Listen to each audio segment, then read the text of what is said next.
Good day and welcome to our show, Career Exploration in International Business. Today we're going to examine the role of the international market researcher. And we have an international market researcher with us. Today we have Robert Leathers, who's Director of Elite Marketing International. Thank you for being with us, Robert. Yeah, you're welcome. Thanks, Tim. Now, Robert, before we get into the topic of what you do and how you do it, tell us about yourself. Where did you go to school? Well, my undergraduate studies were at the University of Maryland. University of Maryland. College Park. And after a couple of years working in the field, I went back to Tri-C. I see. But wait, what was your major there at University of Maryland? I was in the business program, business management. Business management, okay. And then you transferred to Tri-C, or you decided to go to Tri-C? Well, I was in the field, worked for several years, and I recognized that the computer industry was just coming strongly forward.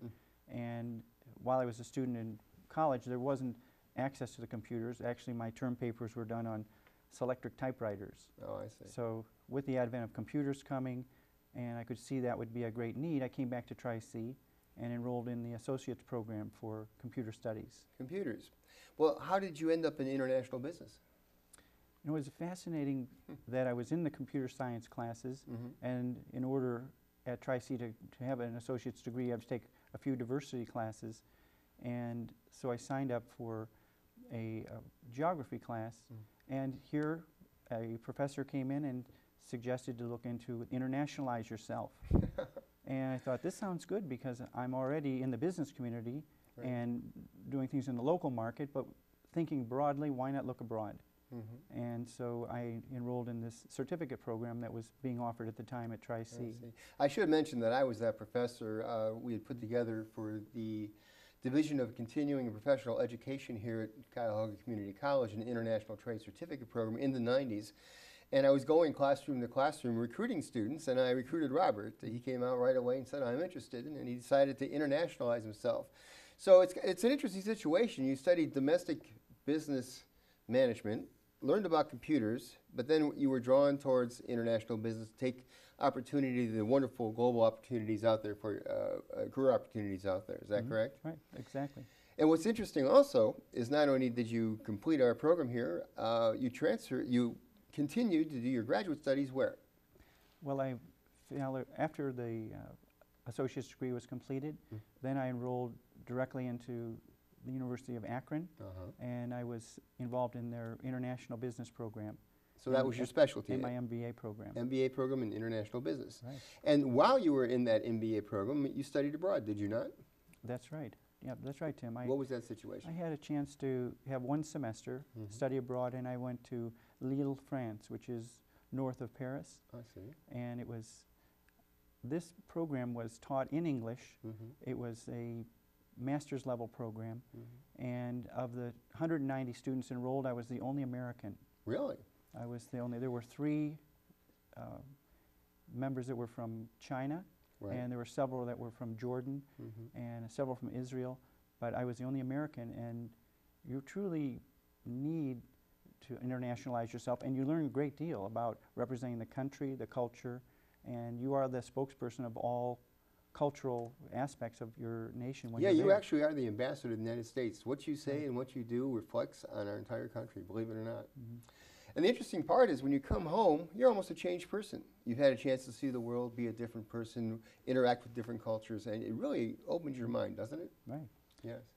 Now, your classes were taught in English. Were your professors French that spoke English, or how did that work? That's a good question. Actually, it was a mix. Several of the professors were from England, and the purpose for the graduate level program were for the French students, predominantly French students attending, to improve their English speaking skills. And globally, English is the language of business, so they were looking at reaching across to the States or reaching out into the global business community, recognizing that they needed to perfect their English language skills. What percentage of those 190 students were French? It was easily 95%. 95%. So they're taking classes in English, a foreign language, international business classes in English. Correct. So that has to be very challenging for them, I would think. Well, I will tell you that one of the classes was on negotiations. And 190 students, we were in a large lecture hall taking the exam, And of course, we're sitting every other row and 3 seats apart. So it was very diverse, and everyone was on good behavior, on the honor system of not looking at notes, just simply writing the exam. And because I'm an English-speaking student and from the States, my answers were very articulate, and I received a score of 19 out of a possible 20. Really? 20 was the high mark, but it was told that in that school, no Nobody student gets had the ever 20. gotten an 18 Oh, really? until Oh, my exam. congratulations. It was fascinating because my celebrity status rose dramatically after this exam results were posted, and in fact, I had come back from France. We had our spring break, and I traveled back to the States at the time, and I received an email from the university saying, "Congratulations, Robert, you received the highest score on the negotiations exam, and would you mind," the professor was so Impressed? Professor Dumont was so impressed, he's asking for permission to copy your exam, and he wants the French students to re-evaluate and rewrite their exam results using my exam as a template. Now let me ask you, were there other native English speakers in there, such as Britishers, for example? No, I was the only American, and there was no one from England No one from there. England? No, I was the only really fluent English-speaking person there, and not British English, but American English. Interesting. Were there people from the Holland or other countries that speak English very well? Well, there were several. There was a gentleman that was from Belgium, and a couple German. About 6 students were from Germany, and they had some English proficiency. And there were 3 or 4 from China, but their English was, again, very, very limited. So they were all seeking, a little more proficiency in English. Now you mentioned one course was negotiations. What were the other courses that you had taken there? There was a market simulation class, and where teams were built around developing market development of a product, and that was a market simulation class. There was a market research class. There was a class in finance. Also, principal classes within the disciplines of business, and again, the negotiations was the one. And there was a capstone course, which was more of a summation and a policies class. I see. And did you have a chance to go to Brussels to visit the European Union headquarters? Now, not as part of the school, but again, because there were several students, the one student was from Belgium, he organized his own tour to show his homeland. Very nice. Which was wonderful, and 24 of us went and spent a day there in Brussels. Excellent. And what about your living arrangement? What was that like? Did you live with a family, or how was it arranged? This was each student, and again, most of them being from France, and not all from Paris. A number of them were from outlying cities. There were 3 large apartment complexes that were actually converted into student dormitories. Oh, I see. So I had a room there, one single room, and which was very nice because we had our own cooking facility, and in essence a small apartment, almost as if it would be an efficiency apartment. Yet downstairs was the common area, and almost nightly there would be a buffet set up between the students that were saying, "I'd like to fix the meal tonight," and so we had a lot of collective meals. Very nice. Interesting. At a future time, we're going to discuss study abroad programs. I mean, you're going to find there's a great number of possibilities. So, Robert, you are director of Elite Marketing International. What do you do, and how do you do it? You're an international market researcher. Right. A company comes to you and says what? Well, oftentimes I discover that someone's looking at a market overseas. They're thinking about looking for more sales, or looking to establish a footprint, perhaps in another market. And so they'll come to me and say, "Robert, I'm looking to see, is there potential, is there market potential for my product, and also is there a demand for my product?" I see. So in effect, you're creating a feasibility study. Right. Is it feasible to market my product in this country or in this region? That's right.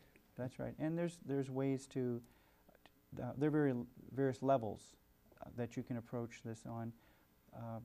The government here has assistance programs that will assist companies that are looking for feasibility studies, and so you can use that as the base for some of the knowledge, and then within that you can pinpoint specific regions or specific cities that you want to focus on.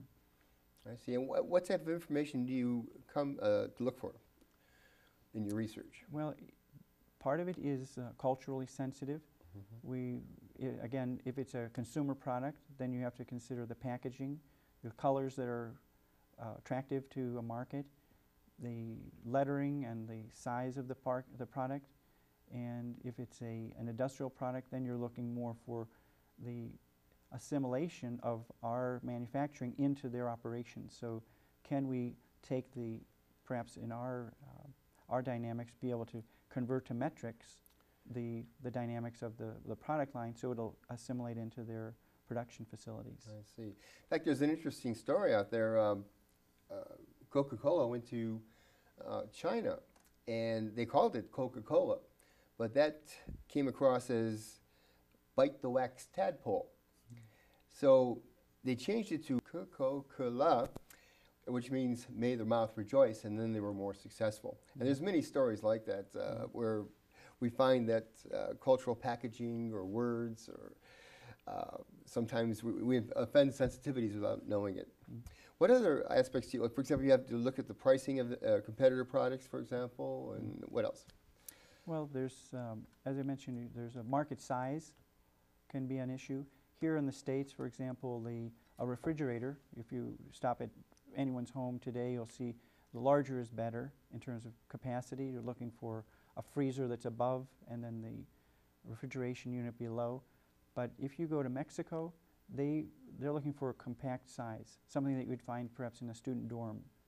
And without knowing the market, an appliance manufacturer, which is a true story, they had actually shipped 1,000 units to a sales office in central Mexico, hoping that this was going to lead the market. And it was, again, the size that they were looking for, but they had the appliance white, which is truly what we like. We look for a sanitary product, and it was meant to be, in our market, this shows a sense of cleanliness.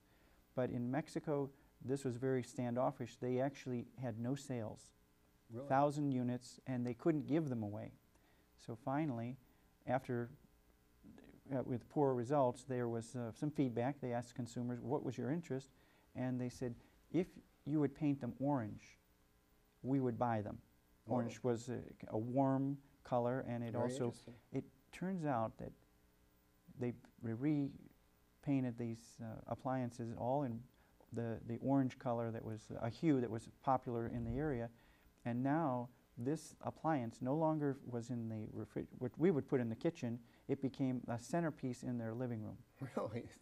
Interesting. They use it as a centerpiece because they felt honored by the fact that now I have refrigeration and I have, would you like to have a cold drink, or would you like to have perhaps cold cuts or the salad, and they would feature the fact that they have this new appliance. Interesting, very interesting. Yeah. Another classic example of a mistake many years ago, we tried to sell the Chevy Nova in Latin America, South America, and they couldn't sell it, and it found out that the word Nova in Spanish means it doesn't go. Who's going to buy a car called it doesn't go?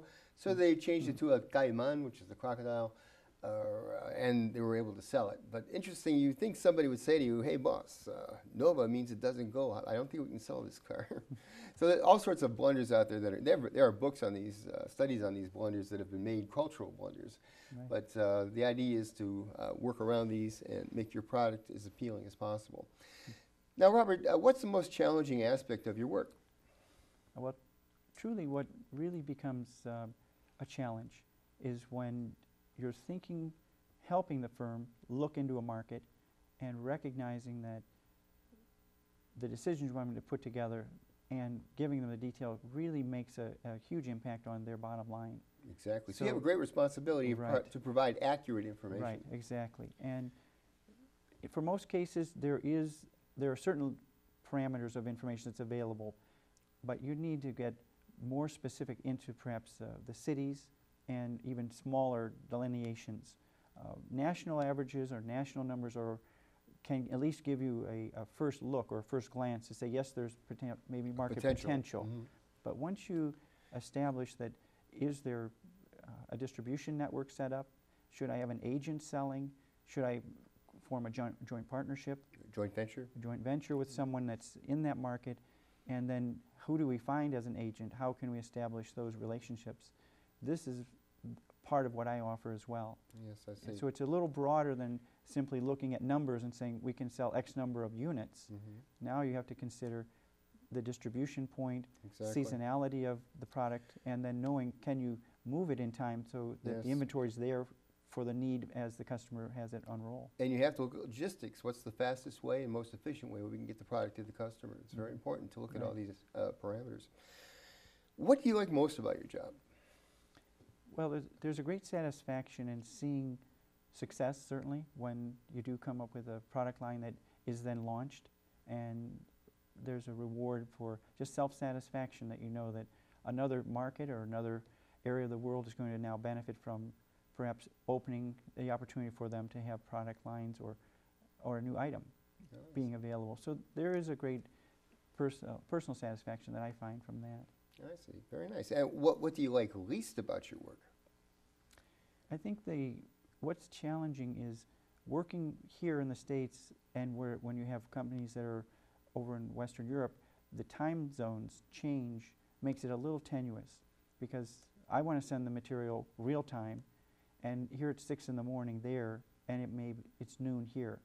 So we're really working against the times. Right. And so really your day stretches in terms of when you put your time in order to do real work. That's probably what's a little frustrating because you want to have something perhaps today or get news today, and you have to remember that their business day has ended. So ideas can be generated, you're thinking forward, but you have to have some patience and have some strategy in terms of knowing when can I get the information and the deliverables to what I'm seeking information-wise to then formulate it for my clients. I see. Now, explain for our audience here, what is a trade mission? I know the state of Ohio often puts together a trade mission to a foreign country, or perhaps the government does. What is the advantage of going on a trade mission? Well, very fortunately, when you decide to go to a market, and perhaps, for example, going over to the United Kingdom is an upcoming trade mission here from Northeast Ohio, it's really a turnkey service that is an assistant as if there were a travel agent as well as a business consultant which partners with you looking ahead and hoping to establish relationships and contacts overseas.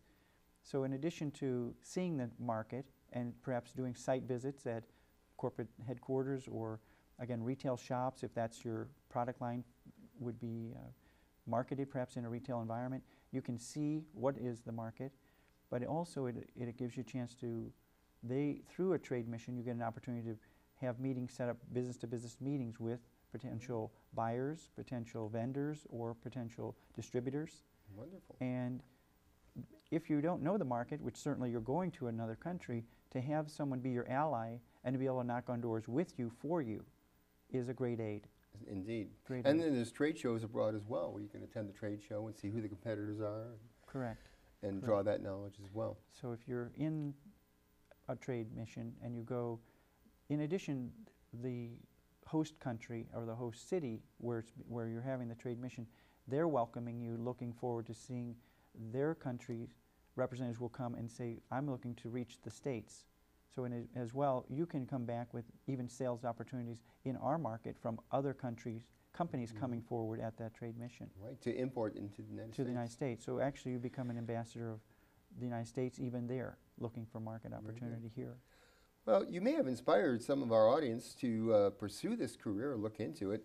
Do you have any suggestions or insider advice that you can give our audience?